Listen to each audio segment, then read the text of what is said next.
हे दोस्तों, कैसे हो आप। स्वागत है आपका मेरे YouTube चैनल पे जिसका नाम है डे ड्रीमर प्रो। दोस्तों, इस वीडियो में हम लोग बात करने वाले हैं how to stop worrying and start living इस सीरीज के फर्स्ट एपिसोड के बारे में।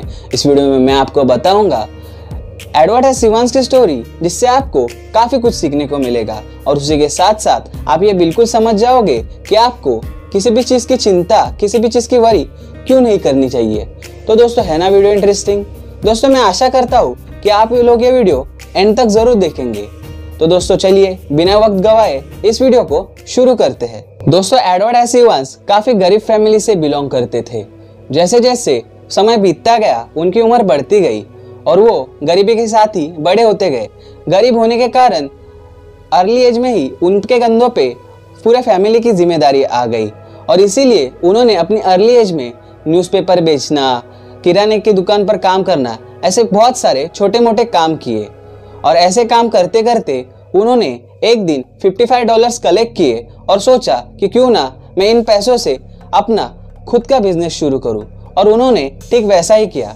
उन्होंने उस $55 लिए और उससे खुद का बिजनेस शुरू कर दिया।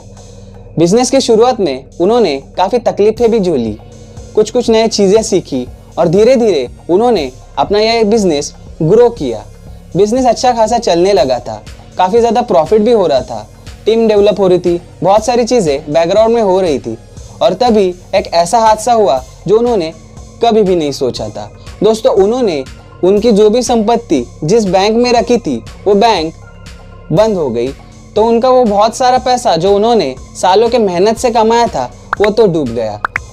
इसके बाद उन्होंने जो बचा हुआ पैसा अपने दोस्त को दिया था इन्वेस्ट करने के लिए ताकि उस पे कुछ अच्छे रिटर्न्स मिल पाए, वो दोस्त भी कुछ कारण की वजह से कंगाल हो गया। दोस्तों, एडवर्ड एस इवांस ने बचपन से मेहनत करके जो संपत्ति कमाई थी वो एक चुटकी भर में छू हो गई और ये सदमा एडवर्ड एस इवांस बिल्कुल भी बर्दाश्त नहीं कर पाए। दोस्तों, आप ही बताइए, क्या अगर ऐसा कुछ हादसा आपके साथ होता तो क्या आप उससे जल्दी से उबर पाते? अगर आप बचपन से लेकर किसी चीज़ के लिए मेहनत करते और आपकी कमाई हुई सारी संपत्ति एक दिन में छू हो जाती तो क्या आप ऐसे सदमे से जल्दी उबर पाते? वेल, मुझे तो नहीं लगता। और कुछ ऐसा ही हुआ एडवर्ड एस इवांस के साथ। ये किस्सा होने के बाद वो रात भर सो नहीं पाते थे। उन्होंने खाना पीना भी बंद कर दिया था, मतलब उनकी इच्छा ही नहीं होती थी कुछ खाने पीने की।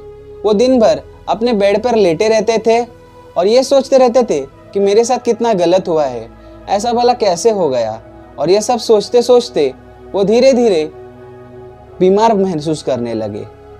कुछ ही दिनों बाद वो इतने बीमार पड़ गए कि जब डॉक्टर ने उनका चेकअप किया और उन्हें ये समझाया कि अगर आप ऐसे ही खाना पीना छोड़ दोगे और रात भर नहीं सोओगे तो आपकी हालत और भी खराब हो सकती है। इतना सब कुछ सुनने के बावजूद भी एडवर्ड इवांस के बिहेवियर में ज़रा सा भी चेंज नहीं था। वो वही सारी चीज़ें कंटिन्यू करते रहे। वो ना तो कुछ खाते थे ना तो कुछ पीते थे। दिन भर अपना जो बेड था उस पर लेटे रहते थे और उन्हें रात भर नींद भी नहीं आती थी। वो हमेशा यही सोचते रहते थे कि आखिर क्यों मेरे साथ ही क्यों ऐसा भला हुआ। डॉक्टर ने उन्हें एक बार फिर चेकअप किया। जब दूसरी बार उनका चेकअप हुआ तो डॉक्टर ने उन्हें कहा अगर ऐसा ही कुछ दिन और चलता रहा तो वो 2 हफ्ते से ज़्यादा जिंदगी नहीं जी पाएंगे। डॉक्टर ने जो कहा वो सुनने के बाद वो और ज़्यादा टेंशन में चले गए और उन्होंने ये मानना शुरू कर दिया कि शायद यही उनके ज़िंदगी का अंत है। दोस्तों, उसके बाद उन्होंने कुछ ऐसा सोचा जिसकी वजह से उनकी सारी ज़िंदगी ही बदल गई। उन्होंने सोचा अगर ये मेरी ज़िंदगी का अंत है तो क्यों ना मैं कुछ ऐसा करूं जो मैं अपनी ज़िंदगी में करना चाहता था पर किसी कारण नहीं कर पाया। उन्होंने वो सारी चीज़ें करना शुरू कर दिया जो वो पहले से करना चाहते थे, जैसे स्विमिंग हो या फिर पार्टी करना हो या फिर अपने किसी फ्रेंड से मिलना हो। उन्होंने वो सारी चीज़ें की जो वो करना चाहते थे लेकिन किसी कारण की वजह से कर नहीं पाए या फिर करना रह गई थी। दोस्तों, उन्होंने अपने लाइफ के वो 2 हफ्ते इतने मज़े में जिए, इतने खुशहाली में जिए कि वो ये भूल ही गए थे कि 2 हफ्ते बाद शायद वो मरने वाले हैं। और 2 हफ्ते तो छोड़ो, 2 साल में भी वो नहीं मरे। उनके इस बिहेवियर के कारण उनकी हालत धीरे धीरे अच्छी होती गई। कुछ ही महीनों बाद एडवर्ड ने एक नई जॉब ज्वाइन कर ली। वह खूब मेहनत की और कुछ ही सालों के बाद उन्होंने पहले जैसे फिर से अपनी एक कंपनी स्टार्ट कर दी। दोस्तों, आपको जान के हैरानी होगी, लेकिन आज वो कंपनी न्यूयॉर्क स्टॉक एक्सचेंज में लिस्टेड है और काफ़ी ज़्यादा प्रॉफिट कमा रही है। दोस्तों, इस सारी स्टोरी से एडवर्ड ने तो अपना सबक सीख लिया था। No more regrets about what had happened in the past. अपने अतीत में, अपने भूतकाल में जो कुछ भी हो चुका है उसके बारे में रिग्रेट ना करना। देखिए दोस्तों, हम हमारा अतीत नहीं बदल सकते, तो बेहतर यही होगा कि हम हमारे प्रेजेंट पे फोकस करें और हमारा फ्यूचर सुधारें। दोस्तों, ये सेम मिस्टेक हमारे जैसे कई लोग हमेशा करते हैं। हम हमेशा हमारे अतीत के ख्यालों में खोए हुए रहते हैं और उसकी वजह से हमारे प्रेजेंट के भी धज्जियां उड़ा देते हैं। मैं चाहता हूँ कि जो भी लोग ये वीडियो देख रहे हैं वो इस चीज़ के बारे में ज़रा सोचे और अपने अतीत का टेंशन अपने प्रेजेंट में लेना छोड़ दे। एक छोटी सी टिप है जो मैंने आपको how to stop worrying and start living इस सीरीज के फर्स्ट एपिसोड में बताई है इस बुक से। इस बुक में और कई सारी ऐसी छोटी छोटी और इम्पोर्टेंट ट्रिक्स है जिसका इस्तेमाल करके आप किसी भी तरह की वरी, किसी भी तरह की टेंशन से दूर रह सकते हो।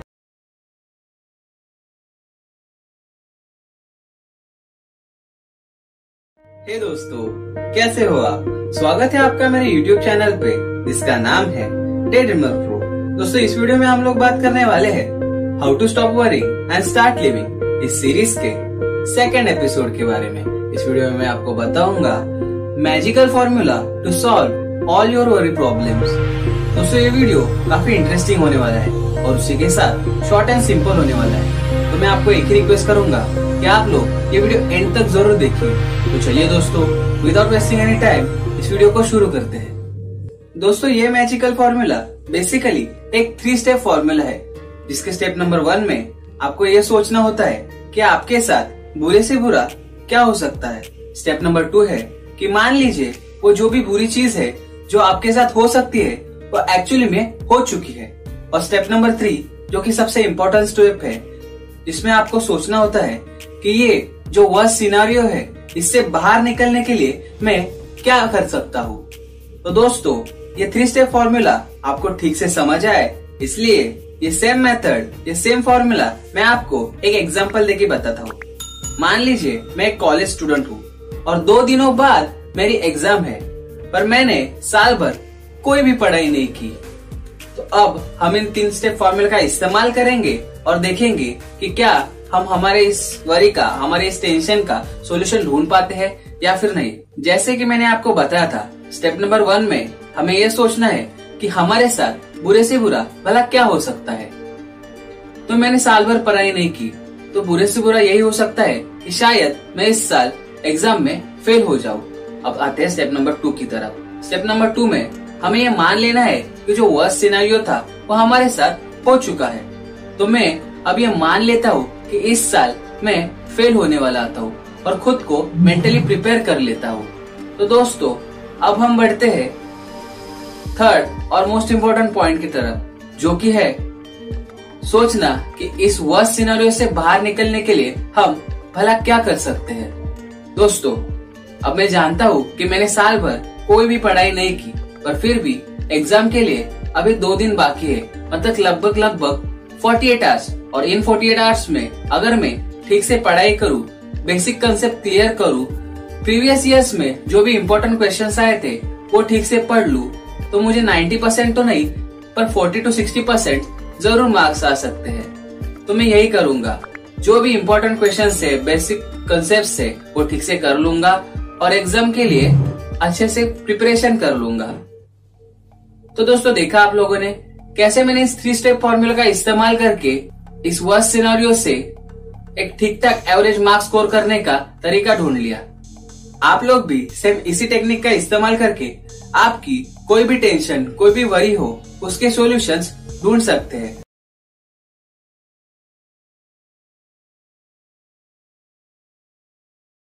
हे दोस्तों, कैसे हो आप? स्वागत है आपका मेरे YouTube चैनल पे जिसका नाम है डे ड्रीमर प्रो। दोस्तों, इस वीडियो में हम लोग बात करने वाले हैं how to stop worrying and start living इस सीरीज के 3rd एपिसोड के बारे में।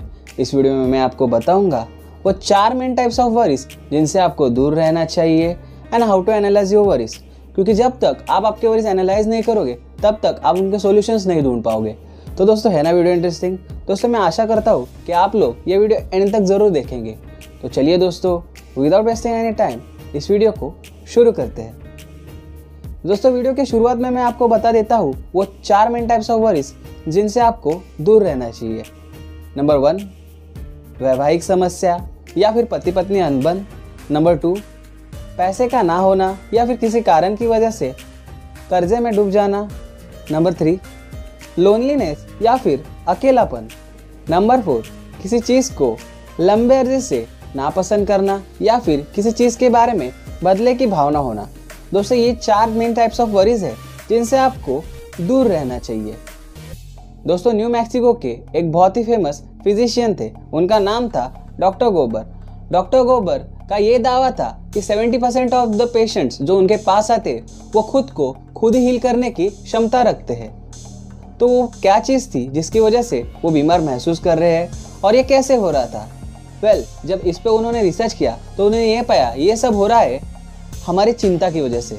जो चीज़ें हम सोचते रहते हैं, जिस चीज़ का हम टेंशन ले लेते हैं, उसकी वजह से हम बीमार महसूस करने लगते हैं और हम मेंटल इलनेस के शिकार हो जाते हैं। कुछ इसी से सिमिलर डॉक्टर जोसेफ का भी एक कोट है, you do not gate stomach ulcers from what you eat, you get stomach ulcers from what is eating you. तो दोस्तों देखा आप लोगों ने, किसी भी चीज़ की चिंता करना, किसी भी चीज़ का टेंशन लेना आपके लिए कितना हानिकारक हो सकता है। दोस्तों शायद इसीलिए कहते हैं कि चिंता चिता समान होती है। तो दोस्तों अब मैं आपको बताऊंगा कि ये जो चिंता है इससे दूर कैसे रहे या फिर इससे बचे कैसे। लेकिन उससे पहले ये समझना बहुत ज़रूरी है कि हम हमारे वरीज को, हमारे टेंशन को एनालाइज कैसे करें। दोस्तों फेमस साइंटिस्ट डॉक्टर एडिसन जब अपने ज़िंदगी के कुछ आखिरी पल गुजार रहे थे तब उनके पास 300 से भी ज़्यादा नोटबुक्स थी जिसमें उन्होंने वो चीज़ें लिख रही थी जिसके बारे में वो प्रॉब्लम फेस कर रहे हैं या फिर उनके फेल्यूर्स है या फिर जिस चीज़ों के बारे में वो वरीज करते थे। दोस्तों ये टिप कोई नई टिप नहीं है, समझदार लोग इस टिप का काफ़ी अरसे से इस्तेमाल करते आ रहे हैं। जैसे डॉक्टर एडिसन का एग्जाम्पल मैंने आपको अभी बताया। दोस्तों किसी भी प्रॉब्लम को सॉल्व करने से पहले हमें ये पता होना ज़रूरी है कि हम उसे एनालाइज कैसे करें। तो उसकी एक सिंपल मेथड है, आपको सिर्फ एक 3 स्टेप प्रोसीजर फॉलो करना है। स्टेप 1 में आपको लिखना है कि आखिर आप किस चीज़ के बारे में वरी कर रहे हो, आखिर वो क्या चीज़ है जिसके बारे में आप चिंता कर रहे हो, आप टेंशन ले रहे हो। ये सब चीज़ें एक पेपर पे क्लियरली लिख लो। स्टेप 2 में आप इसके कुछ अल्टरनेटिव सोचो जिसका इस्तेमाल करके आप इस वरी सिचुएशन से बाहर आते हो। And step number 3 and most important step, जो भी अल्टरनेटिव आपने चूज किए उसमें से जो भी बेस्ट अल्टरनेटिव है उस पर अभी काम करना शुरू कर दो। और बस दोस्तों, अगर आप ये 3 स्टेप प्रोसीजर भी ठीक से फॉलो करेंगे तो आप आपके वरीज अच्छे से एनालाइज भी कर पाओगे और उनके सॉल्यूशंस भी ढूंढ पाओगे।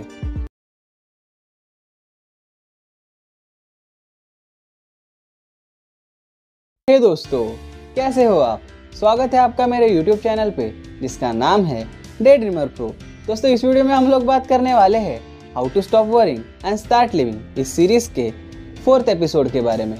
इस वीडियो में मैं आपको बताऊंगा 2 शॉर्ट एंड सिंपल स्टोरीज जो सुनने के बाद आप लोग ये समझ जाओगे कि आपको किसी भी चीज़ के बारे में टेंशन क्यों नहीं लेनी चाहिए, किसी भी चीज़ के बारे में वरी क्यों नहीं करनी चाहिए। और उसी के साथ मैं आप लोगों को बताऊंगा एक ऐसा फॉर्मूला जिसका इस्तेमाल करके आप आपकी कोई भी टेंशन, किसी भी प्रकार के वरी से छुटकारा पा सकते हो। तो दोस्तों है ना वीडियो इंटरेस्टिंग? दोस्तों मैं आशा करता हूँ कि आप लोग ये वीडियो एंड तक ज़रूर देखेंगे। तो चलिए दोस्तों, विदाउट वेस्टिंग एनी टाइम इस वीडियो को शुरू करते हैं। दोस्तों आप लोगों ने बैड लक के बारे में सुना ही होगा। अब जो स्टोरी मैं आप लोगों को बताने वाला हूँ वो बैड लक की एक मिसाल है। दोस्तों ऑथर के एक दोस्त थे जिनकी 5 साल की एक छोटी बेटी थी और 4 साल का एक बेटा था। किसी कारण की वजह से उनकी बेटी बीमार पड़ गई और बीमारी में ही वो गुजर गई। अब इस चीज़ का ऑथर के दोस्त पर काफ़ी ज़्यादा असर पड़ा। वो काफ़ी टेंशन में चले गए, वो काफ़ी डिप्रेस रहने लगे थे। ये हुआ ही था उसके 10 महीने बाद उनकी बीवी प्रेग्नेंट थी और उन्हें फिर से एक लड़की हुई। पर दोस्तों उनका बैड लक भी इतना पावरफुल था कि जन्म लेने के 5 दिन बाद ही उनकी दूसरी बेटी भी गुजर गई। दोस्तों इस सिचुएशन के बाद, इस हादसे के बाद ऑथर का जो दोस्त था वो काफ़ी ज़्यादा डिप्रेशन में चला गया। और क्यों ना जाए, उन्हें रात रात भर नींद नहीं आती थी और उन्होंने खाना पीना भी कम कर दिया था। अब ये सब होने के बाद उनके फ्रेंड ने उन्हें सजेस्ट किया कि उन्हें किसी अच्छे डॉक्टर से सलाह लेनी चाहिए।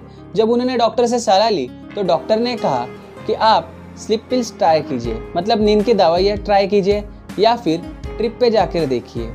उन्होंने ये दोनों ऑप्शंस ट्राई करे, पर दोनों में से कोई भी ऑप्शन उनके लिए काम नहीं करा। उनकी टेंशन, उनकी तकलीफ कम हो ही नहीं रही थी।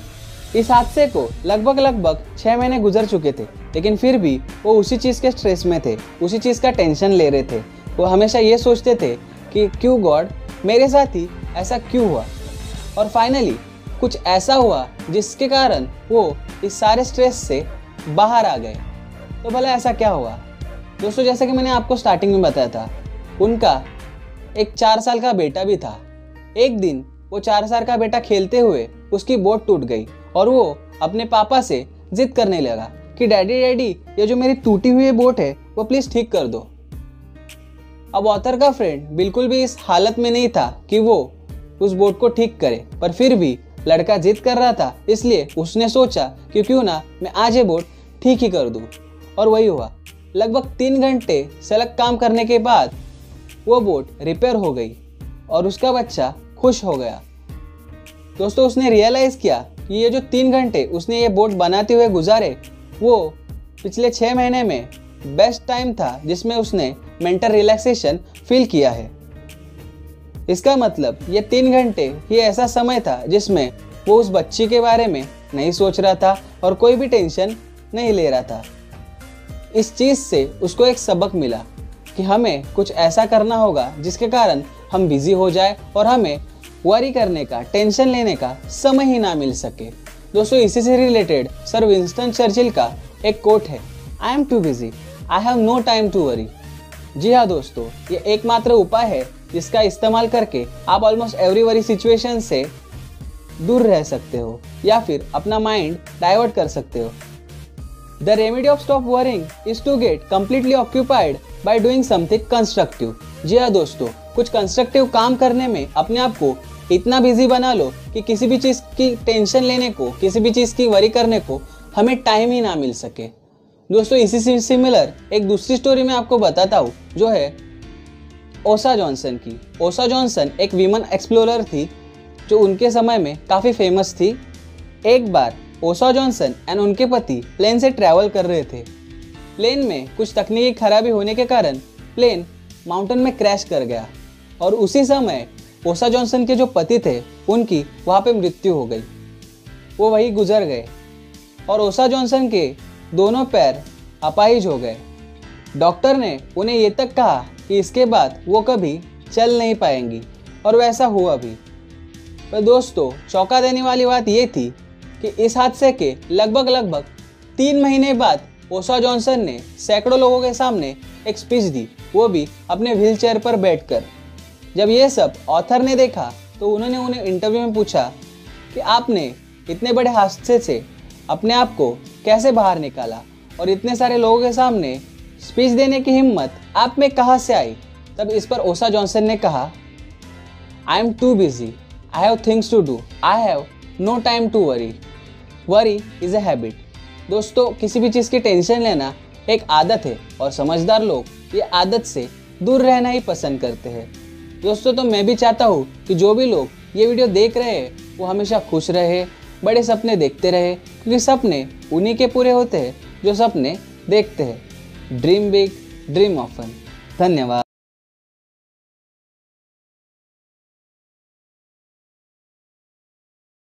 हे दोस्तों, कैसे हो आप? स्वागत है आपका मेरे YouTube चैनल पे जिसका नाम है डे ड्रीमर प्रो। दोस्तों इस वीडियो में हम लोग बात करने वाले हैं how to stop worrying and start living इस सीरीज़ के 5th एपिसोड के बारे में। इस वीडियो में मैं आपको बताऊंगा सर हेनरी विंस की स्टोरी, जिससे आपको ये पता चलेगा कि आपको कभी भी बेफिजूल की चीज़ों के बारे में वरी क्यों नहीं करनी चाहिए। और एट द एंड में मैं आपको एक ऐसा लॉ बताऊंगा जिसका इस्तेमाल करके आप आपके ऑलमोस्ट सारे वरी प्रॉब्लम्स सॉल्व कर सकते हो। तो दोस्तों वीडियो काफ़ी इंटरेस्टिंग होने वाला है।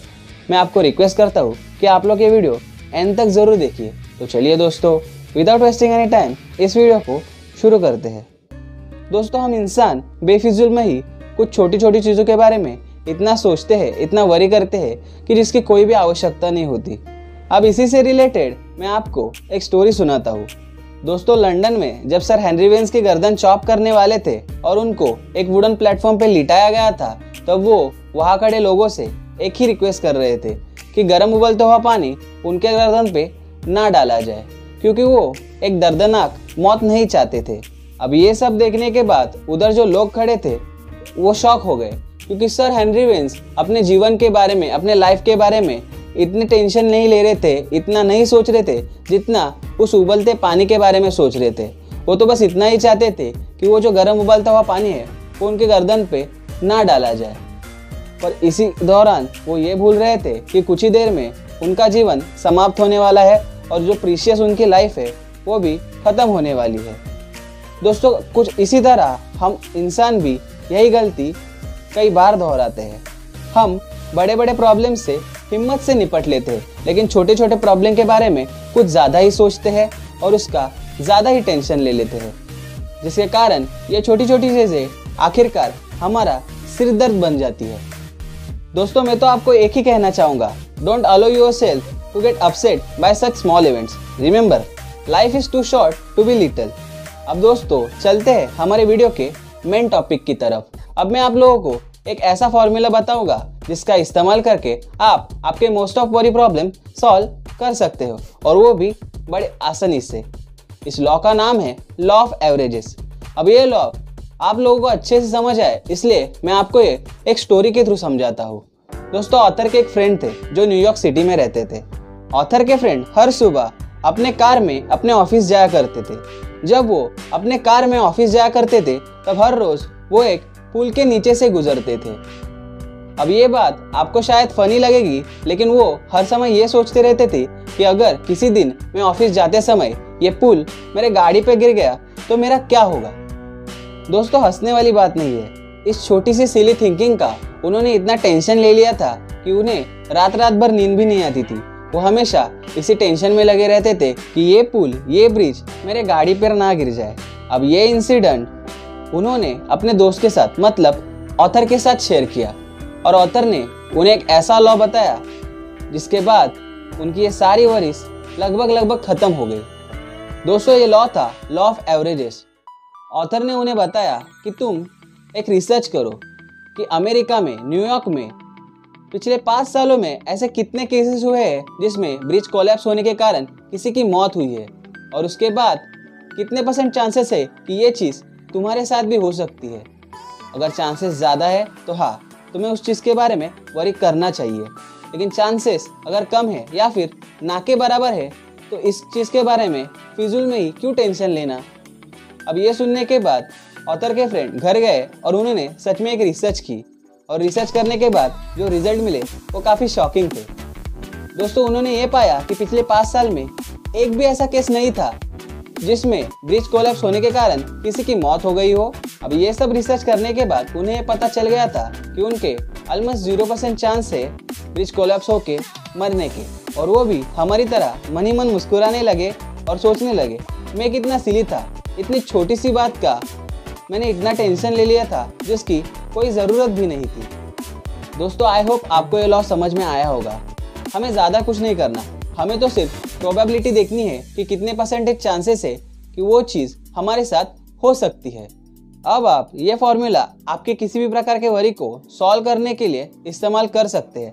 आपको सिर्फ प्रोबेबिलिटी देखनी है एंड एवरेज कितने % चांसेस है कि वो चीज़ आपके साथ सच में हो सकती है, ये देखना है।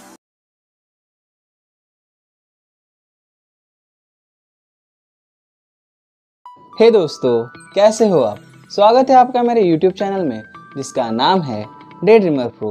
दोस्तों इस वीडियो में हम लोग बात करने वाले हैं how to stop worrying and start living इस सीरीज के 6th एपिसोड के बारे में। इस वीडियो में मैं आपको बताऊंगा experiment on psychology of power, mister Franks की स्टोरी, जिससे आपको ये पता चलेगा कि हमारा माइंडसेट और वरीज का क्या रिलेशनशिप है। और एट द एंड में मैं आपको एक ऐसी टिप बताऊंगा जिसका इस्तेमाल करके आप प्रोक्रास्टिनेशन और आपके आलस को दूर भगा सकते हो। दोस्तों ये वीडियो काफ़ी इंटरेस्टिंग होने वाला है, तो मैं आप लोगों को ये रिक्वेस्ट करता हूँ कि आप लोग ये वीडियो एंड तक ज़रूर देखिए। तो चलिए दोस्तों, विदाउट वेस्टिंग एनी टाइम इस वीडियो को हम शुरू करते हैं। दोस्तों हमारे विचार, हमारी सोच बहुत ज़्यादा इम्पोर्टेंट होते हैं। हम जो भी सोचते हैं हम वैसे ही बनते जाते हैं। आज हम जैसे भी हैं वो सिर्फ और सिर्फ हमारे विचारों की वजह से है। दोस्तों अब मैं आपको बताता हूँ experiment on psychology of power. The psychology of power पे टेस्ट करने के लिए एक एक्सपेरिमेंट किया गया जिसमें सर्टेन अमाउंट ऑफ लोगों की स्ट्रेंथ मापी गई by using their grip on dynamometer. जब नॉर्मल कंडीशन में लोगों की ग्रिप मापी गई, लोगों की स्ट्रेंथ मापी गई, तो उनके स्ट्रेंथ की एवरेज 101 पाउंड थी। अब सेकंड कंडीशन में जब उन्हें हिप्नोटाइज किया गया और उन्हें यह बताया गया कि आप काफ़ी कमज़ोर महसूस कर रहे हो, आप में बिल्कुल भी ताकत नहीं है, तब उनके ग्रिप की एवरेज, तब उनके स्ट्रेंथ की एवरेज सिर्फ और सिर्फ 27 पाउंड थी। और इन द थर्ड सिनेरियो जब उन्हें हिप्नोटाइज करके ये बताया गया कि आप बहुत ज़्यादा शक्तिशाली हो, आप में बहुत ही ज़्यादा ताकत है, तब उनके ग्रिप की एवरेज, तब उनकी स्ट्रेंथ की एवरेज 27 पाउंड से 147 पाउंड हो गई थी। तो दोस्तों देखा आप लोगों ने, जिस प्रकार हम सोचते हैं ठीक उसी प्रकार हमारी बॉडी भी रिएक्ट करती है। इसीलिए हम जो भी सोचते हैं, हम जो भी सोचेंगे उस पर ध्यान देना बहुत ही ज़रूरी है। तो अब इस एक्सपेरिमेंट के बाद मैं आप लोगों को बताता हूँ मिस्टर फ्रैंक्स की स्टोरी। मिस्टर फ्रैंक वो एक इंसान थे जो हर एक छोटी चीज़ के बारे में टेंशन लेते थे, वरी करते थे। मिस्टर फ्रैंक्स हमेशा ये सोचते थे कि मैं इतना पतला क्यों हूँ, जिस लड़की से मैं प्यार करता हूँ क्या वो कभी मेरे साथ शादी करेगी भी या नहीं, मेरे कलीग्स मेरे बारे में क्या सोचते होंगे। और इसी चक्कर में उन्होंने अपनी जॉब भी क्विट कर दी थी। उन्होंने 2 बार सुसाइड करने का भी अटेम्प्ट किया था, लेकिन किसी तरह वो दोनों बार बच गए। उनके इस बिहेवियर को लेके उनके पेरेंट्स काफ़ी ज़्यादा चिंतित थे। एक बार उनके फादर ने उन्हें एक ट्रिप पे जाने का सजेशन दिया और उनकी फ्लोरिडा के लिए टिकट बुक कर दी। जब वो फ्लोरिडा के लिए ट्रेन में बैठे तब उनके फादर ने उनके हाथ में एक चिट्ठी थमा दी और कहा कि इस चिट्ठी को फ्लोरिडा जाने के बाद ही खोलना। फ्रैंक ने बिल्कुल वैसा ही किया। फ्रैंक ने फ्लोरिडा जाने के बाद वो चिट्ठी खोली। उसमें लिखा था, फ्रैंक मुझे पता है तुम हमारे घर से सैकड़ों किलोमीटर दूर हो, पर फिर भी तुम बिल्कुल भी खुश नहीं होगे, क्योंकि तुम वो एक चीज़ तुम्हारे साथ लेके गए हो जिसके कारण तुम हमेशा दुखी रहते हो। फ्रैंक तुम इतने भी पतले नहीं हो, ना ही तुम इतने बुरे हो। वो एक चीज़ जो तुम्हें अंदर ही अंदर खाती जा रही है वो है तुम्हारी अपनी सोच, तुम्हारा अपना माइंडसेट। यह चिट्ठी पढ़ने के बाद फ्रैंक काफ़ी ज़्यादा गुस्सा हो गया। उसने सोचा पहले ही मैं इतने ज़्यादा टेंशन में हूँ और यहाँ ट्रिप पे आने के बाद भी मेरे पेरेंट्स मेरी जान खा रहे हैं। लेकिन जब उसने वो चिट्ठी दोबारा पढ़ी और समझने की कोशिश की कि उसके फादर क्या कहना चाह रहे हैं, तब उसने ये रियलाइज़ किया शायद मेरे माइंडसेट में, शायद मेरे सोच में ही गड़बड़ हो सकती है। मैंने हमेशा ये सोचा कि मेरे अड़ोस पड़ोस के लोगों के विचार में कैसे बदल पाऊँ, या फिर मैं ऐसा क्या करूँ कि वो मेरे बारे में अच्छा सोचे, पर मैंने कभी भी ये नहीं सोचा कि मैं खुद को कैसे बदलूँ। मैंने हमेशा दूसरों को बदलने की कोशिश की और शायद यही मेरी गलती है। इस सेल्फ रियलाइजेशन के बाद फ्रैंक ने वही किया जो उसको करना चाहिए था। उसने दूसरे लोगों को बदलने से अच्छा खुद में ही कुछ बदलाव किए और जिसके रिजल्ट काफ़ी अमेजिंग आए। 1 महीने के बाद ही फ्रैंक ने अपनी जो नौकरी छोड़ी हुई थी वो फिर से ज्वाइन कर ली और लगभग 3 या 4 महीने के आसपास उसने उस लड़की से शादी कर ली जिससे वो बेहद प्यार करता था। आज फ्रैंक एक खुशहाल जिंदगी जी रहा है और अब वो पहले के जैसा टेंशन नहीं लेता, वरी नहीं करता। दोस्तों आप लोग भी फ्रैंक की तरह अपने लाइफ के प्रॉब्लम्स, अपने लाइफ की जो भी वरीज है वो दूर भगा सकते हो। सिर्फ बात आपके नज़रिए की है और किस चीज़ को कितना इंपॉर्टेंस देना है ये आपको सोचना है। दोस्तों जैसा कि मैंने आप लोगों को बताया था, वीडियो के एंड में मैं आपको एक ऐसी टिप दूंगा जिससे आप आपका प्रोक्रास्टिनेशन, आपका आलस दूर भगा सकते हो। दोस्तों ये टिप है, your actions and your feelings, your emotions are interconnected. दोस्तों जैसा भी आप फील करोगे आपके एक्शंस भी वैसे ही होंगे और जैसे आपके एक्शंस होंगे आप वैसा ही फील करोगे। एक एग्जांपल दूँ तो अगर आप बहुत ही आलसी, आप बहुत ही लेजी फील कर रहे हो तो जल्दी से अपने उस सोफे से उठिए और स्विमिंग, साइकिलिंग या फिर रनिंग जैसी कोई एक्टिविटी कीजिए। जब आप ऐसी एक्टिविटी करोगे तब आपके इमोशंस, आपके फीलिंग्स अपने आप चेंज होने लगेंगे। आपका आलस दूर भाग जाएगा क्योंकि आपके जैसे एक्शंस होंगे, सिमिलरली आपकी फीलिंग्स होंगी। आप भले रनिंग करते हुए कभी लेजी महसूस कर सकते हो या फिर स्विमिंग करते हुए, मुझे नहीं लगता। तो दोस्तों यही थी वो tip. Your actions and your emotions are interconnected.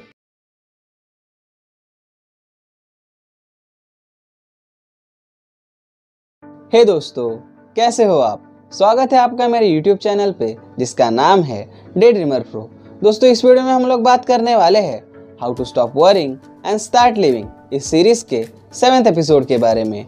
इस वीडियो में मैं आपको बताऊंगा हारेल्ड एबर्ट की स्टोरी और उनको ऑथर ने ऐसी क्या सलाह दी थी जो सलाह सुनने के बाद उनकी पूरी जिंदगी ही बदल गई।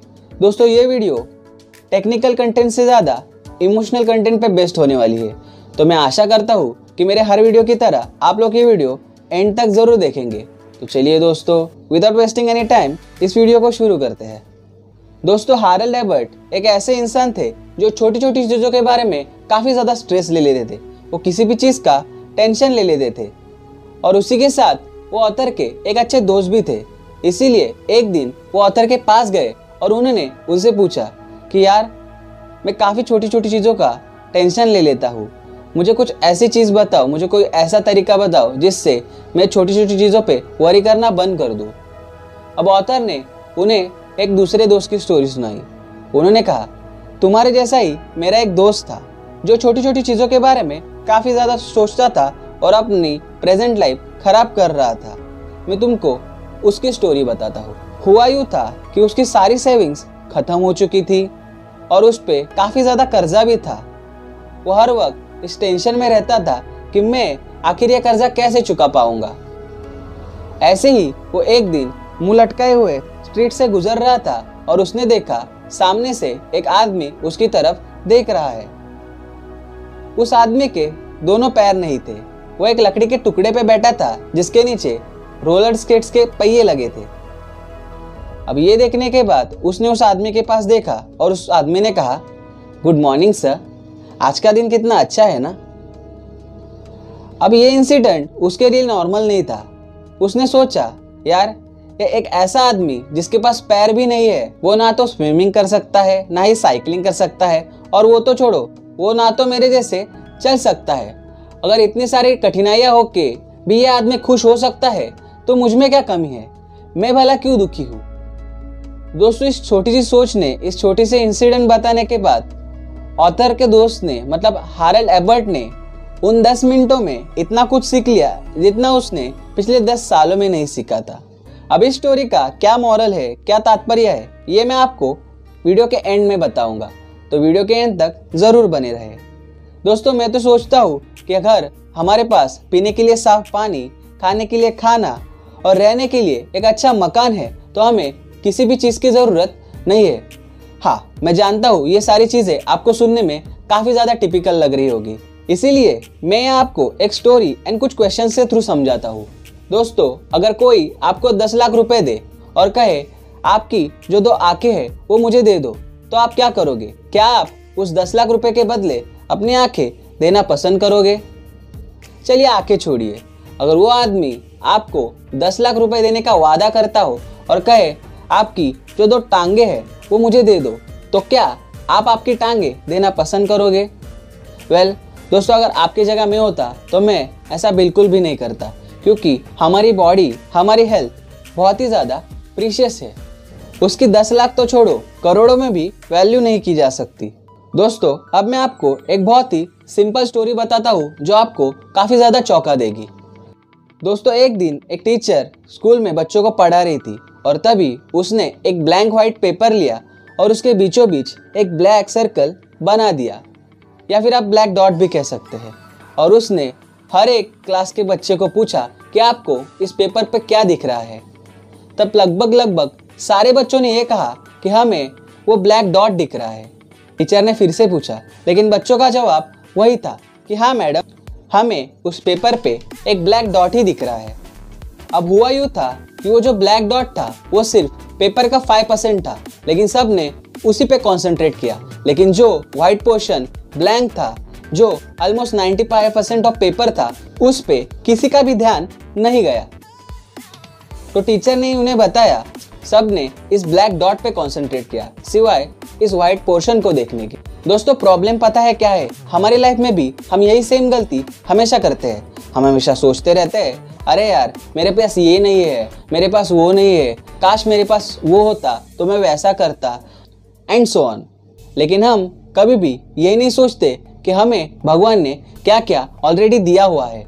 हम कभी भी हमारे पास जो भी चीज़ें हैं उनके लिए ग्रेटफुल नहीं होते। दोस्तों आखिर में यह भी बात नज़रिए की ही तो है।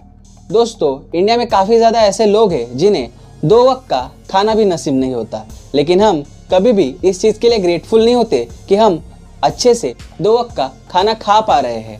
उल्टा हम ये सोचते रहते हैं कि दूसरों की लाइफ कितनी अच्छी है, कितनी लग्जरियस है, वो कैसे ट्रिप पे जा पा रहे हैं, मज़े कर रहे हैं, अच्छे अच्छे फ़ोटोज़ क्लिक कर रहे हैं, पर मुझे ये सब करने का मौका नहीं मिल रहा। दोस्तों मुझे नहीं लगता कि ऐसा सोचना हमारे लिए, हमारे हेल्थ के लिए, हमारे मेंटल हेल्थ के लिए ज़रा भी अच्छा है। जैसे कि मैंने आपको पहले एग्जाम्पल में बताया था, ऑथर के दोस्त के सामने जो आदमी था उसके दोनों पैर नहीं थे, फिर भी वो खुश था।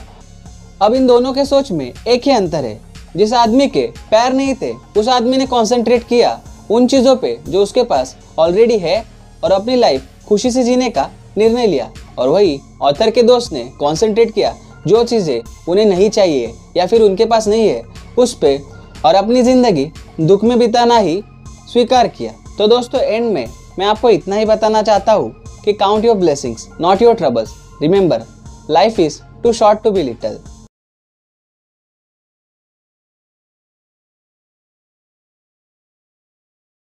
हे दोस्तों, कैसे हो आप? स्वागत है आपका मेरे YouTube चैनल में जिसका नाम है डे ड्रीमर प्रो। दोस्तों इस वीडियो में हम लोग बात करने वाले हैं how to stop worrying and start living इस सीरीज के 8th एपिसोड के बारे में। इस वीडियो में मैं आपको बताऊंगा कुछ सीरियस वरी प्रॉब्लम्स और आप उनसे छुटकारा कैसे पा सकते हैं या फिर उन वरी प्रॉब्लम से बाहर कैसे निकलते हैं। दोस्तों ये वीडियो काफ़ी इंटरेस्टिंग होने वाला है, इसलिए मैं आपको रिक्वेस्ट करूंगा कि आप लोग ये वीडियो एंड तक ज़रूर देखिए। तो चलिए दोस्तों विदाउट वेस्टिंग एनी टाइम इस वीडियो को शुरू करते हैं। दोस्तों जैसा कि मैंने आप लोगों को पिछले कुछ वीडियोस में बताया, सारे वरी प्रॉब्लम्स फेक या फिर अननेसेसरी नहीं होते, कुछ वरी प्रॉब्लम्स सीरियस भी होते हैं। आज हम लोग उन्हीं वरी प्रॉब्लम्स के बारे में डिस्कस करेंगे। देखो दोस्तों, सीरियस वरी प्रॉब्लम्स कई प्रकार के हो सकते हैं। शायद आपको हेल्थ से रिलेटेड कोई वरी हो या फिर रिलेशनशिप से रिलेटेड या फिर इमोशनल कोई वरी, वो कोई भी प्रकार की हो सकते हैं। तो हम कुछ स्टोरीज के आधार से ये सीखेंगे कि human tendency to convert minus into plus. तो दोस्तों बढ़ते हैं हमारे फर्स्ट स्टोरी की तरफ। थेल्मा थॉमसन नाम की एक महिला थी जो अपने पति के साथ रहना चाहती थी, लेकिन उसका पति आर्मी में था और उनका आर्मी कैंप न्यू मैक्सिको के एक डेजर्ट में, एक रेगिस्तान में लगा हुआ था। इसीलिए उसने उस डेजर्ट के पास ही में एक कमरा रेंट पे ले लिया। देखो दोस्तों इधर तक तो बात ठीक थी, लेकिन इसके आगे जब बात आई उस रेगिस्तान में सरवाइव करने की, उधर के जो लोग हैं, उधर का जो कल्चर है वो एडॉप्ट करने की या फिर उधर के लोगों के साथ घुल मिल जाने की, तो थेल्मा ये सब ठीक से नहीं कर पाई। और ऊपर से 125 डिग्री की करारी गर्मी वो ज़्यादा देर तक सहन नहीं कर पाई। कुछ ही महीनों बाद उसने क्विट करना ठीक समझा। इसी दौरान उसने अपने फादर को एक लेटर लिखा और उसमें उसने बताया कि कैसे वो इतने सारे प्रॉब्लम्स फेस कर रही है और वो इधर एक मिनट भी और नहीं रुक सकती।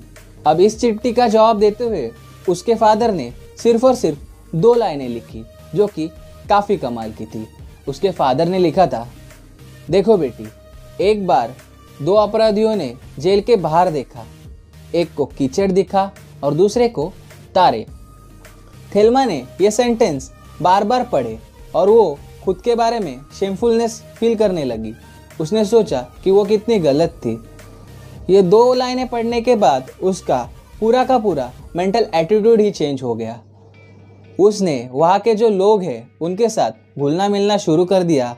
उनकी जो पोएट्री थी, उनकी जो कला थी, उसके बारे में तारीफ करना शुरू की, जिसका नतीजा ऐसा हुआ कि जो कलाएं, जो स्पेशल आर्ट पीस उन्होंने टूरिस्ट को बेचने से भी इनकार कर दिया था, वो आर्ट पीसेस उन्होंने थेल्मा को फ्री में दे दिए।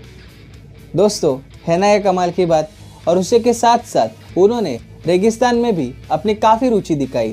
कैक्टस एंड जोशुआ के जो पेड़ थे, उनके फॉर्म्स के बारे में थेल्मा ने काफ़ी सारी इन्फॉर्मेशन इकट्ठी की। तो दोस्तों, यहाँ पे पॉइंट ये है कि रेगिस्तान तो नहीं बदला था, अगर कुछ बदला था तो वो था थेल्मा की ज़िंदगी। और वो इस चीज़ की वजह से बदली थी क्योंकि उसने अपना मेंटल एटीट्यूड बदला था। दोस्तों, हमें ये समझना बहुत ही ज़रूरी है कि we are humans and we have ability to turn minus into plus. तो चलिए दोस्तों, इसी के साथ हम बढ़ते हैं हमारे दूसरी स्टोरी की तरफ, जो आपको और ज़्यादा मोटिवेट करेगी। दोस्तों, ये स्टोरी काफ़ी कमाल की है। फ्लोरिडा में एक किसान रहता था, एक फार्मर, जिसकी जो ज़मीन थी वो बिल्कुल भी उपजाऊ नहीं थी। उधर सिर्फ और सिर्फ रैटल स्नेक यानी सांप घूमते हुए नहीं मिलते थे। अब ऐसी कंडीशन में कोई नॉर्मल फार्मर फंस जाता तो वो सोचता, हे भगवान, मैं इस ज़मीन का क्या करूँ, इधर तो मैं कुछ भी नहीं बो सकता और ना ही अच्छी फसल उग सकती है। लेकिन उसने बिल्कुल ही अलग सोचा। उसने वहाँ पे उस ज़मीन पे सांपों की खेती की। जी हाँ दोस्तों, आपने बिल्कुल सही सुना, सांपों की खेती। और आपको ये जानकर काफ़ी ज़्यादा आश्चर्य होगा कि हर साल लगभग 20,000 टूरिस्ट ये सांपों की खेती देखने आते हैं। तो यहाँ पे वो अपना प्रॉफिट कैसे कमाता है? इन सांपों का जो भी जहर है वो लेबोरेटरीज में बेचता है एंटी वेनम बनाने के लिए, जिससे उसको काफ़ी अच्छा खासा पैसा मिल जाता है। और उसी के साथ साथ कुछ देशों में रैटल स्नेक मीट यानी सांपों की चर्बी, इनका बहुत ज़्यादा डिमांड है। कुछ देशों में सांपों की चर्बी खाई जाती है। तो दोस्तों, यही दो चीज़ें, सांपों का जहर और सांपों की चर्बी बेच के वो आदमी खूब पैसे कमाता है। और जो टूरिस्ट वो स्नेक फार्म्स देखने आते थे, उनसे अलग पैसे लेता है। तो देखा दोस्तों आप लोगों ने कैसे एक इम्पॉसिबल सिचुएशन को उस फार्मर ने आइडिया लगा के एक फॉर्चून क्रिएट कर लिया। ठीक इसी तरह से आप भी, चाहे आपकी वरीज, चाहे आपकी टेंशन कितनी ही बड़ी क्यों ना हो, अगर ध्यान से सोचो, ध्यान से उसे एनालाइज करो, तो उसके सॉल्यूशंस आप खुद ढूंढ सकते हो। देखो दोस्तों, एक बात हमेशा याद रखिए, best things are most difficult and it take times. कोई भी अच्छी चीज़ आपको आसानी से और जल्दी कभी नहीं मिल सकती। तो आपको हमेशा पेशेंस रखने होंगे और अपने प्रॉब्लम्स और अपने वरीज पे मात करते रहना होगा।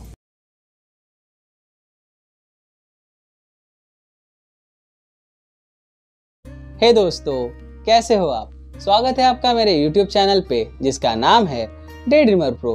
दोस्तों, इस वीडियो में हम लोग बात करने वाले हैं how to stop worrying and start living, इस सीरीज के 9th एपिसोड के बारे में। दोस्तों, ये वीडियो काफ़ी ज़्यादा सीरियस होने वाला है।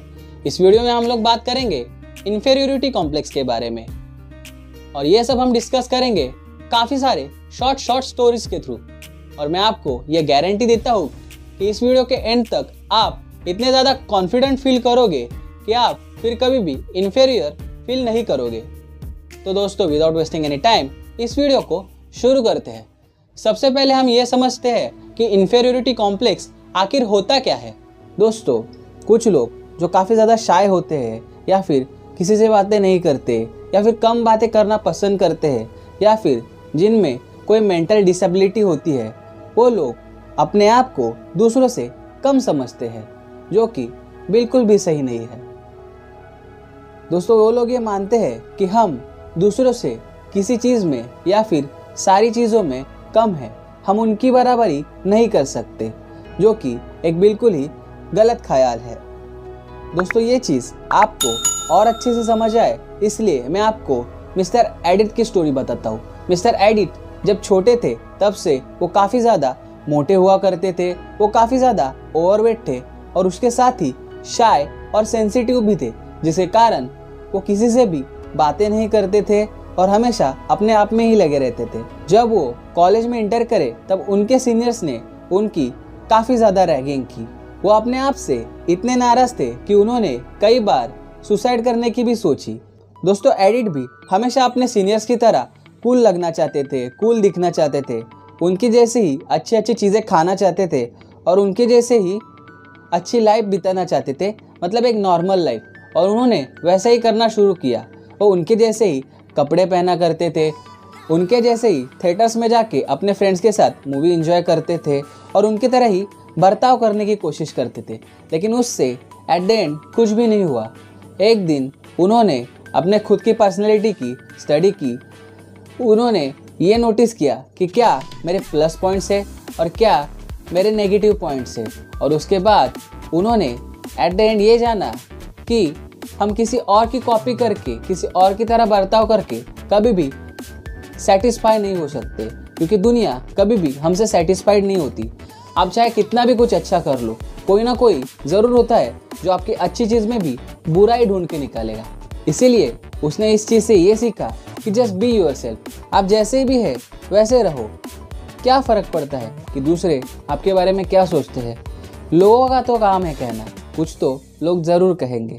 दोस्तों अब इसी से सिमिलर मैं आपको एक सेकेंड स्टोरी बताता हूँ। सैम वुड जो एक हॉलीवुड के जाने माने डायरेक्टर है, उन्होंने अपने एक इंटरव्यू में बताया था कि वो एक सबसे बड़ी प्रॉब्लम जो फेस करते हैं वो है कि जो न्यू एक्टर्स होते हैं उनको ये समझाना कि जस्ट बी योरसेल्फ। क्योंकि वो क्या करते हैं, किसी फेमस एक्टर की मिमिक्री करते हैं, उसके जैसे स्टाइल रखते हैं, उसके जैसे ही डायलॉग डिलीवरी करते हैं और उसके जैसे ही एक्टिंग करने की कोशिश करती है, जो कि ऑडियंस को नहीं चाहिए होता।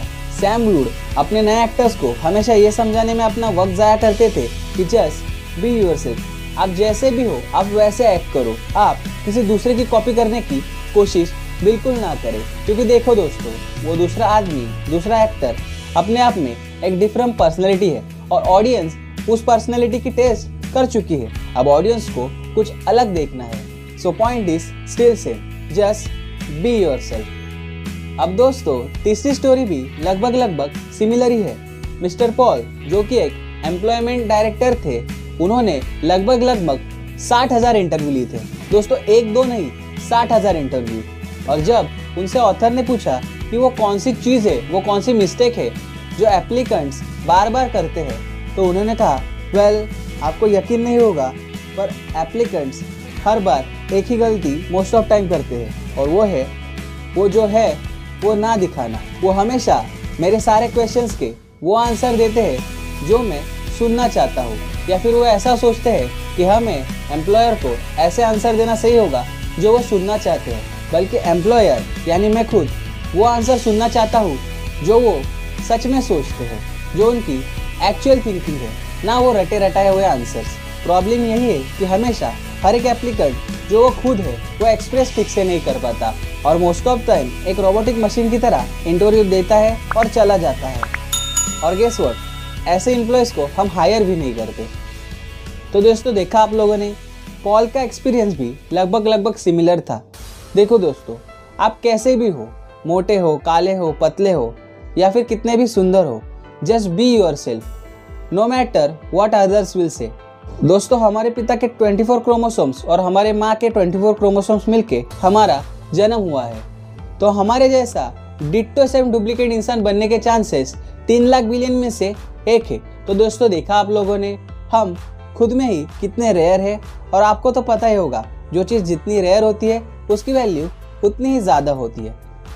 तो दोस्तों कभी भी अपने आप को किसी से कम ना समझे। Just feel confident and solve all your वाली प्रॉब्लम। दोस्तों एट द एंड में मैं फिर से एक पॉइंट दोहराना चाहूँगा कि कभी भी किसी की भी कॉपी मत कीजिए। चार्ली चैपलिन जब इंडस्ट्री में नए आए थे तो उन्हें एक जर्मन कॉमेडियन की कॉपी करने की सलाह दी गई थी। वेल उन्होंने वैसे किया भी, पर ये आइडिया फ्लॉप निकला। बाद में चार्ली चैपलिन ने अपनी खुद की स्टाइल इस्टेब्लिश की और वो सुपर हिट हो गए। तो दोस्तों कभी भी किसी की भी कॉपी ना करें, आप जैसे हैं सही है। रिमेंबर, 3 लाख बिलियन में एक चांस है कि आपके जैसा कोई डिट्टो आदमी पैदा हो सकता है। So just feel confident and be yourself.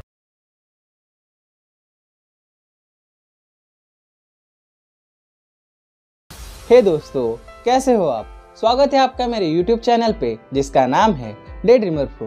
दोस्तों इस वीडियो में हम लोग बात करने वाले हैं how to stop worrying and start living इस सीरीज के 10th एपिसोड के बारे में।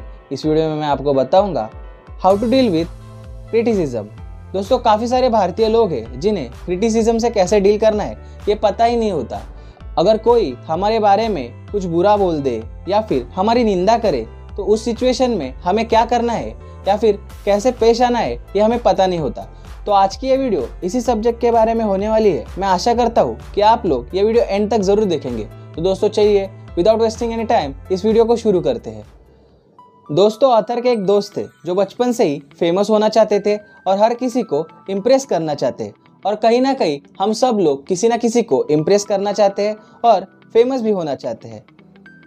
कई सालों बाद काफ़ी मेहनत करने के बाद उन्होंने जो भी इच्छा है उनके मन में थी फेमस होने की, सबको इम्प्रेस करने की, वो हासिल भी कर लिया। लेकिन जो चीज़ उन्हें बार बार सता रही थी वो थी क्रिटिसिज्म। क्योंकि जैसे जैसे वो फेमस होते गए, कुछ अच्छा करते गए, और ज़्यादा लोग उन्हें क्रिटिसाइज़ करने लगे, उनके बारे में बुरा बोलने लगे। करियर के शुरुआत में उन्हें ये चीज़ काफ़ी ज़्यादा टेंशन देती थी। वो सोचते थे कि मैं ऐसा क्या करूं कि लोग मेरे बारे में क्रिटिसिज्म करना, मेरे बारे में बुरा बोलना बंद कर दे। लेकिन उसका कोई भी सॉल्यूशन उनको नहीं मिला। और अब जब कोई उनके बारे में कुछ गलत बोलता है, कुछ बुरा बोलता है, तो वो पीछे मुड़कर भी नहीं देखते। तो ऐसा उन्होंने क्या किया कि जिसके वजह से उनके एटीट्यूड में इतना चेंज आया। और हम ऐसा क्या कर सकते हैं जिसकी वजह से इनकी तरह हम भी क्रिटिसिज्म से डील कर सके, क्रिटिसिज्म से बाहर निकल सके। तो दोस्तों, इससे पहले हमें यह समझना बहुत ही ज़रूरी है कि हम चाहे कितना भी ट्राई कर ले, हम लोगों का माइंडसेट या फिर उनकी सोच नहीं चेंज कर सकते। दोस्तों, आज कोविड की वजह से हर रोज़ हम देखते हैं कि काफ़ी सारे लोग अपनी जान गंवा रहे हैं। एक आदमी जो घर बैठ के ये न्यूज़ देख रहा है कि कैसे कोविड की वजह से हर रोज़ इतनी सारी जानें जा रही है, उसे उन नंबर से इतना फ़र्क नहीं पड़ता जितना उसको जो स्लाइट हेडेक है, उसका जो सर दुख रहा है, उससे पड़ता है।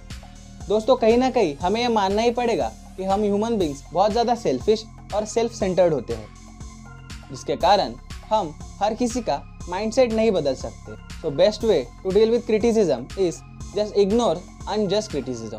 मतलब जो भी बेफिजुल की चीज़ें हैं, जो लोग आपको बेफिजुल में ही क्रिटिसाइज करते हैं, आपके बारे में बेफिजुल में भला बुरा बोलते हैं, उसे जस्ट इग्नोर कीजिए। क्योंकि हम चाहे कितना भी चाले, हम किसी का मुंह बंद नहीं कर सकते। इसी के साथ साथ हमें यह समझना भी ज़रूरी है कि जब हम कुछ अच्छा करेंगे, जब हम दूसरे से कुछ अच्छा करेंगे, हम दूसरे से ऊपर उठेंगे, तब लोग हमसे ज़रूर जलेंगे और तब वो हमारे बारे में कुछ बुरा भी बोलेंगे, हमें क्रिटिसाइज भी करेंगे। लेकिन हमें उससे डरना नहीं है, हमें बस उससे दूर रहना है, उसे इग्नोर करना है।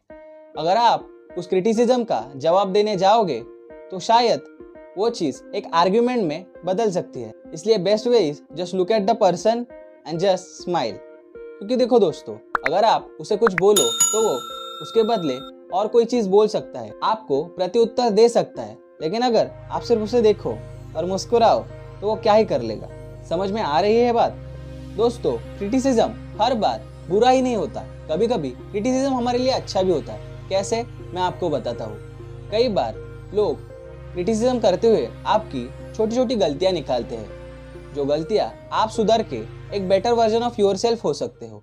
अब इसी से रिलेटेड मैं आपको एक किस्सा बताता हूँ। ऑथर के एक दोस्त थे जो हर सैटरडे इवनिंग में 1 घंटा सेल्फ एनालिसिस के लिए देते थे।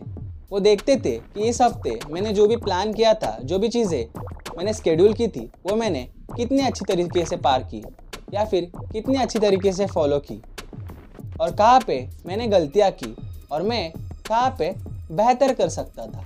इससे उन्हें एक क्लियरिटी हो जाती थी कि वो क्या अच्छा कर रहे हैं और क्या वो और ज़्यादा अच्छा करते थे, जिससे वो ये आसानी से बता सकते थे कि कौन सा अनजस्ट क्रिटिसिज्म है, बेफिजुल का क्रिटिसिज्म है, और कौन सा गुड क्रिटिसिज्म। देखो दोस्तों, ऑथर के वो दोस्त कहते हैं कि अपना काम इतने अच्छे से करो कि कोई भी उसमें गलती ना निकाल पाए। और हमें यही चीज़ हमारे लाइफ में भी ज़रूर अप्लाई करनी चाहिए। दोस्तों, इसी के साथ साथ हमें यह समझना भी ज़रूरी है कि we are far from perfect. हम बिल्कुल भी परफेक्ट नहीं है और शायद हम ना ही कभी परफेक्ट हो सकते हैं। दोस्तों, फेमस साइंटिस्ट अल्बर्ट आइंस्टाइन तो आपको पता ही होंगे। अल्बर्ट आइंस्टाइन ये एडमिट करते हैं कि 99% ऑफ टाइम्स वो रॉन्ग थे और सिर्फ 1% टाइम्स वो राइट थे। तो अगर ऐसे आईक्यू वाला आदमी मानता है वो 99% टाइम्स रॉन्ग है, तो हमारा आईक्यू, हमारी लेवल ऑफ थिंकिंग उनसे काफ़ी ज़्यादा कम है। तो हमें ये समझना ज़रूरी है कि हर बार क्रिटिसिज्म बुरा नहीं होता। जो भी व्यक्ति आपको क्रिटिसाइज कर रहा है वो आपका दुश्मन नहीं है। हो सकता है कि वो आपको उस क्रिटिसिज्म से कुछ लेसन दे जाए, कुछ सीख दे जाए। तो एंड में मैं आपको इतना ही बताना चाहूँगा कि take a criticism as a lesson, और अगर कोई अनजस्ट, कोई बेफिजुल का आपके बारे में क्रिटिसिज्म कर रहा है तो मैं आपको पहले ही बता चुका हूँ, जस्ट इग्नोर देम। बस अपने लाइफ में खुश रहिए।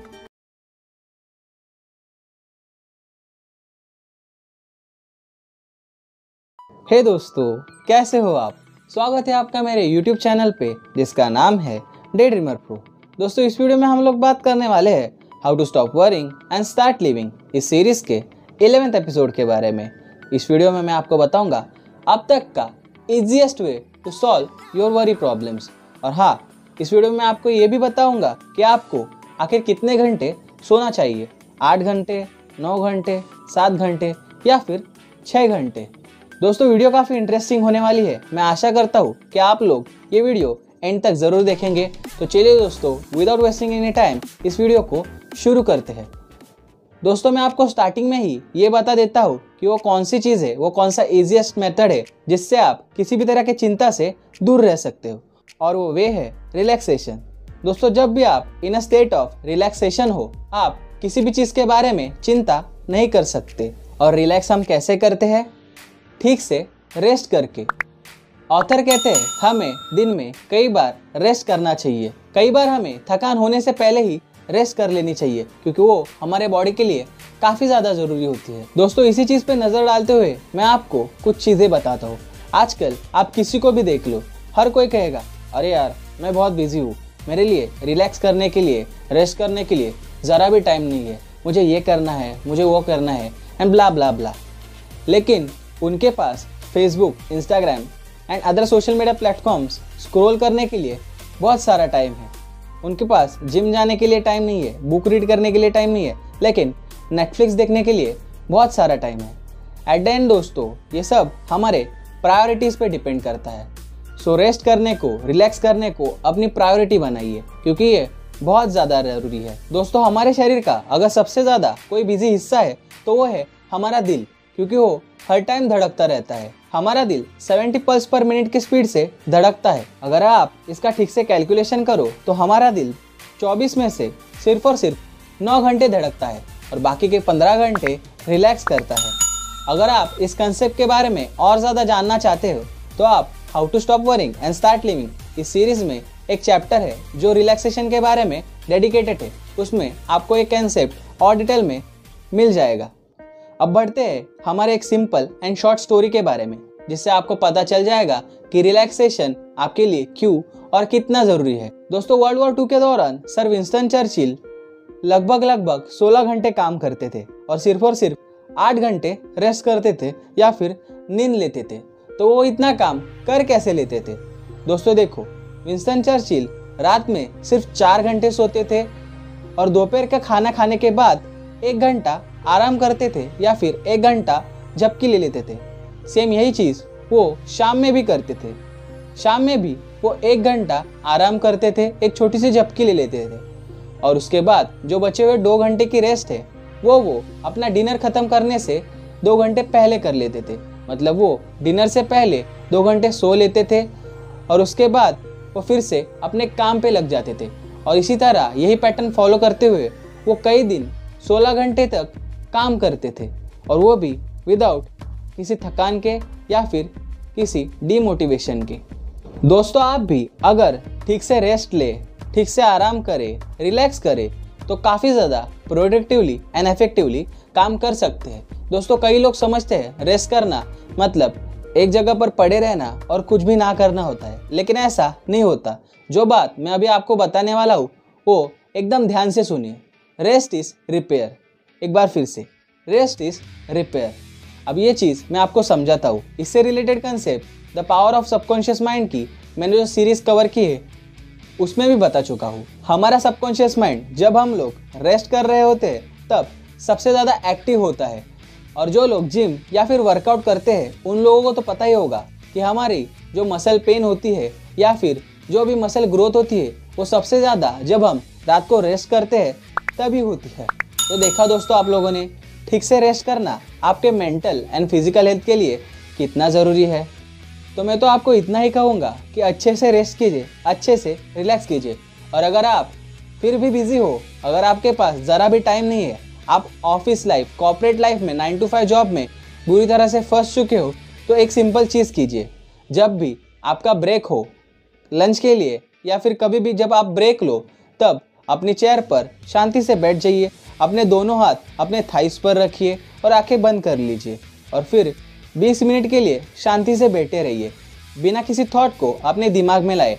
और देखना, आप इतना हल्का महसूस करोगे, इतना प्रोडक्टिव महसूस करोगे कि आपकी प्रोडक्टिविटी, आपकी इफेक्टिवनेस आपके काम में दिख के आएगी और सब लोग आपकी तारीफ ही तारीफ करेंगे। तो दोस्तों, अब आ जाते हैं हमारे फेवरेट क्वेश्चन पे, जिसके लिए आप अब तक रुके हुए हैं कि हमें आखिर कितने घंटे सोना चाहिए, 6 घंटा, 7 घंटा, 8 घंटा या फिर 9 घंटा।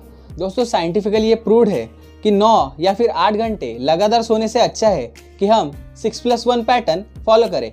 मतलब हम अगर रात में 6 घंटे और दोपहर में खाना होने के बाद अगर 1 घंटे का नैप ले ले, एक छोटी सी झपकी ले ले, तो ये शेड्यूल हमारे लिए काफ़ी ज़्यादा प्रोडक्टिव हो सकता है और इफेक्टिव हो सकता है। और मैं आपको रिकमेंड करूँगा कि अगर पॉसिबल हो तो आप यही पैटर्न फॉलो करें, जिससे आपके लाइफ में काफ़ी सारे अच्छे चेंजेस भी होंगे और ये चीज़ आपका स्ट्रेस, आपके वरीज कम करने में काफ़ी ज़्यादा हेल्पफुल रहेंगे।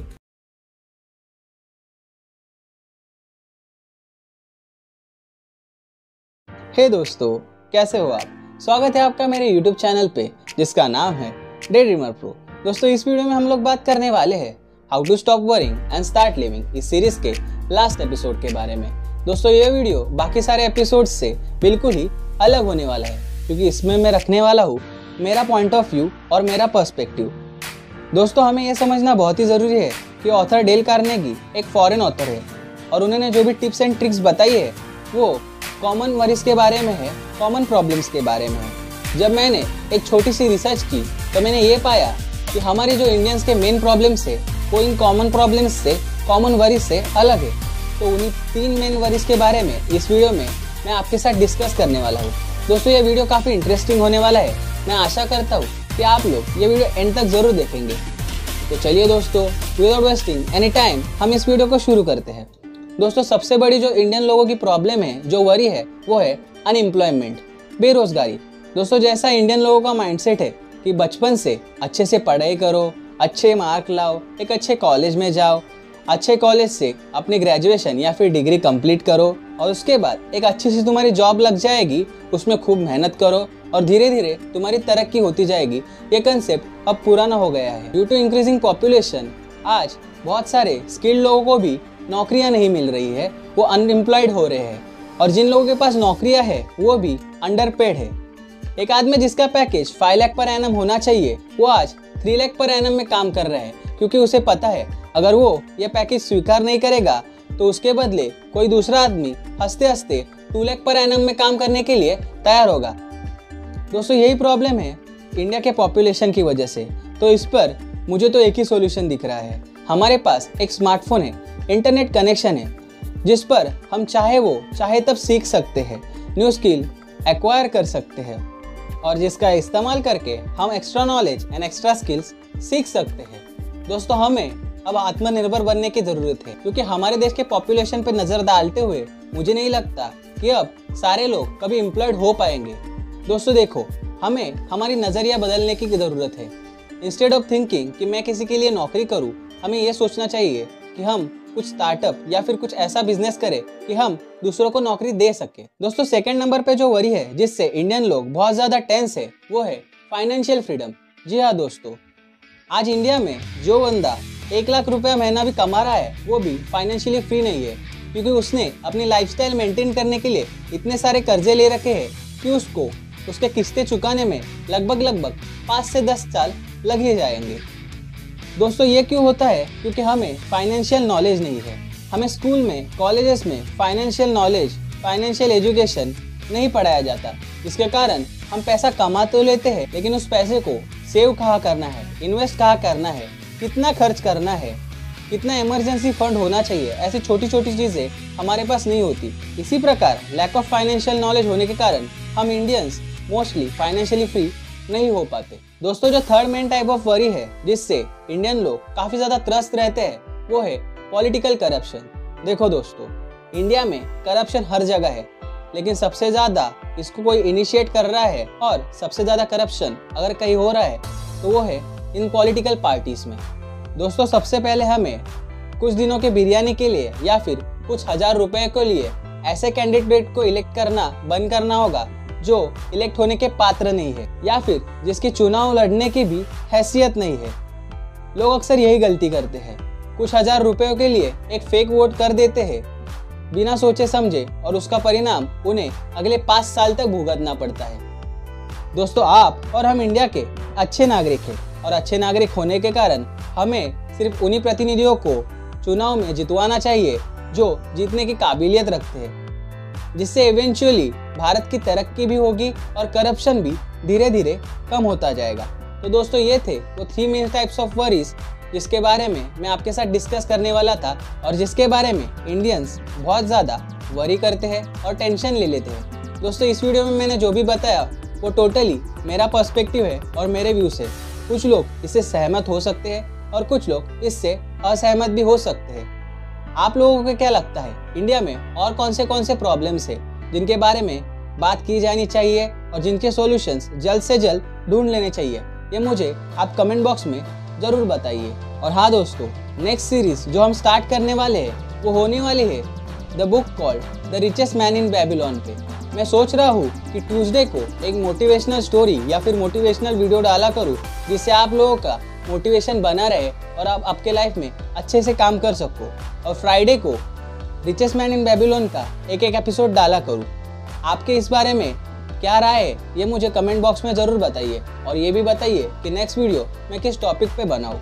दोस्तों, अगर आप लोगों ने ये वीडियो यहाँ तक देख ली है तो कॉन्ग्रेचुलेशंस, आपने इंस्टेड ऑफ वेस्टिंग टाइम आज कुछ नया सीखा है। दोस्तों, इस वीडियो में इतना ही। हमेशा खुश रहिए, बड़े सपने देखते रहिए, क्योंकि सपने उन्हीं के पूरे होते हैं जो सपने देखते हैं। Dream big, dream often. धन्यवाद।